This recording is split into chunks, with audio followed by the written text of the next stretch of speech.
সাগরে নিম্নচাপ কেটে গেলেও উপকূলে দুর্ভোগ কমেনি। জোয়ারে ধসে গেছে বাঁধ, বিধ্বস্ত হয়েছে ঘরবাড়ি, তলিয়ে গেছে ফসলের ক্ষেত। গত 2 দিনে ভারী বৃষ্টি ও উচ্চ জোয়ারে লক্ষ্মীপুর ও কক্সবাজারের দ্বীপ উপজেলা মহেশখালী ও কুতুবদিয়ায় 78টি গ্রাম প্লাবিত হয়েছে। এতে 2 লাখেরও বেশি মানুষ পানিবন্দী হয়ে পড়েছেন। প্রতিনিধিদের তথ্যচিত্রে ডেস্ক রিপোর্ট।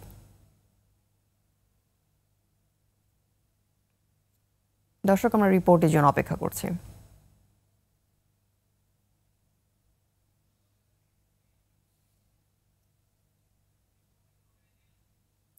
দর্শক, রিপোর্টটি প্রক্রিয়াধীন আছে, হাতে আসা মাত্র আপনাদের দেখানো হবে। চলে যাচ্ছি পরবর্তী সংবাদে।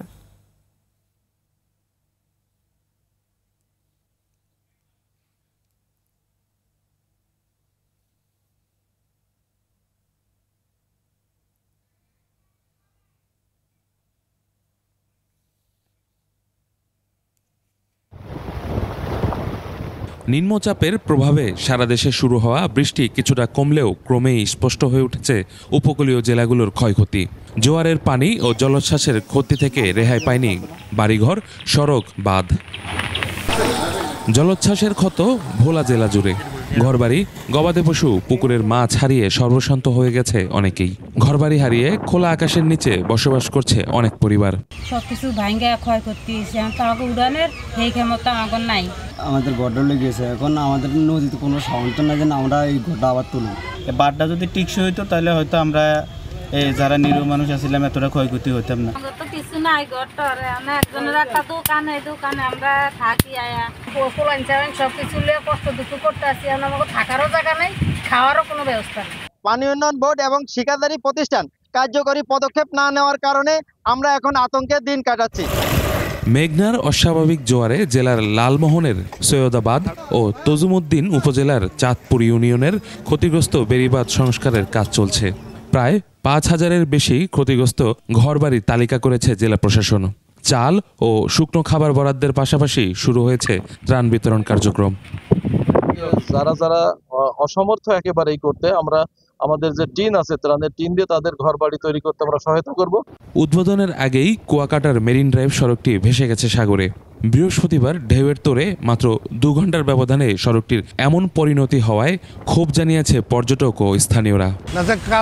কাজ বেশি ভালো করে নাই জন্য ভাড়াই ফেলাইছে, ঠিকভাবে সিমেন্ট বেলি দেয় না, এই জন্য ভাড়াই ফেলাইছে। এই যে জিনিসটা করছে, এটা সরকারের অবশ্যই এই বিষয়ে নজর দেওয়া লাগে, অবশ্যই নজর দেওয়া লাগে, কারণ নজর না দিলে এই জিনিসটা আমাদের জন্য অনেক ক্ষতিকর। পরিকল্পনা ভালো হয় নাই, এই কারণে এটা ভেঙে গেছে তুফানে।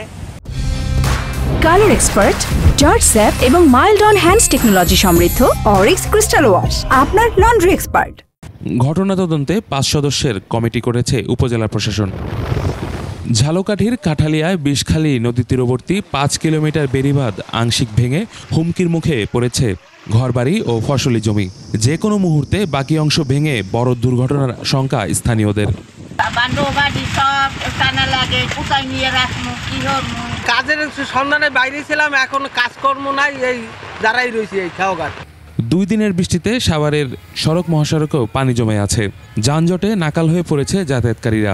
ঘরের ভিতরে ফ্ল্যাটের ভিতরে পানি যায়, বাচ্চা কাচ্চা নিয়ে আমরা স্কুলে যেতে পারতেছি না, রাস্তায় পড়ে যেতেছি। এখানে প্রায় দীর্ঘ 17 বছর যাবত আজকে আমাদের রাস্তার এই অবস্থা। স্থানীয় প্রশাসন বলছে জনসাধারণের সচেতনতার অভাবেই জলাবদ্ধতা। তো নাগরিক যদি মনে করে যে না, এটা যদি আমরা যদি সবাই সচেতন হই যে কোন ময়লাটা পানির সাথে আমি ড্রেনে ছাড়তে পারবো, কোনটা ছাড়তে পারবো না, এই ক্ষেত্রে হলো যে ড্রেনটা অনেক ক্ষেত্রে ভরাট হয়ে যায় এবং পানি ওভারফ্লো হয়ে যায়। আবহাওয়ার পূর্বাভাস বলছে শনিবারও বৃষ্টি হবে, তবে রোববার আবহাওয়া স্বাভাবিক হতে পারে। ইউসুফ হাসান নাইম, 21 টেলিভিশন।